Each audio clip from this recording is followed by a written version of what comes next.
Hello good evening साथीहरू। मेरो YouTube channel र फेसबुकको पेजमा हजुरहरूलाई स्वागत छ। आज म हजुरहरूलाई आलु र सोयाबिनको ग्रेभी बनाएर देखाउँदैछु। सुरुमा चाहिँ म सोयाबिनलाई यसरी तातो पानीमा भिजाउँछु।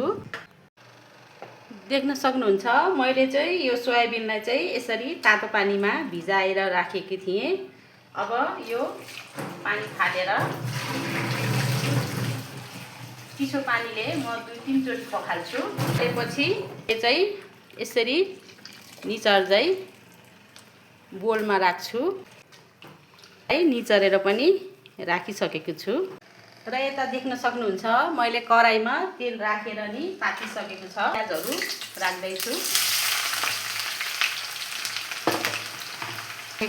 आलु पनि यसमै राख्दैछु प्याजमा होला।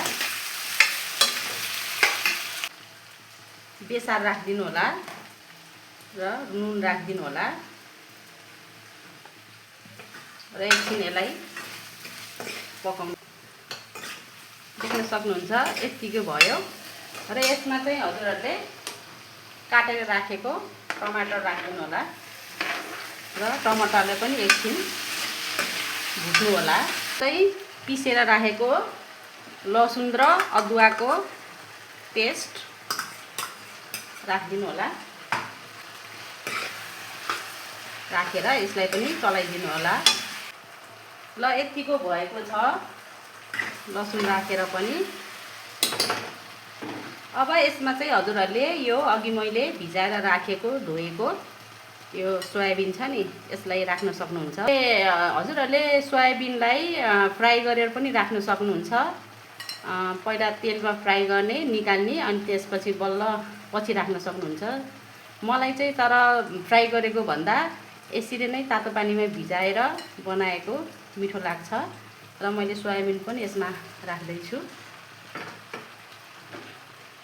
सोयाबिन राखेपछि एकछिन यसलाई पकाइदिनु होला।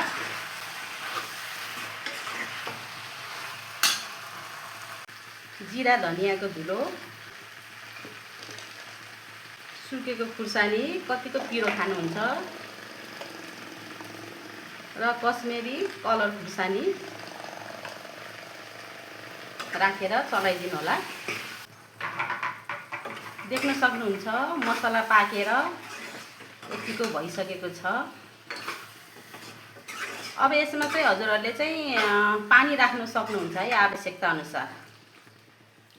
मलाई चाहिँ सोयाबिन र आलुको चाहिँ ग्रेभी सुक्खा भन्दा तरकारी सुक्खा भन्दा ग्रेभी नै मनपर्छ। हजुरहरूलाई कस्तो मनपर्छ बिलाई नै एकछिनसम्म पकाउनु पर्छ। देख्न सक्नुहुन्छ मेरो सोयाबिन र आलुको ग्रेभी बनेर रेडी भयो।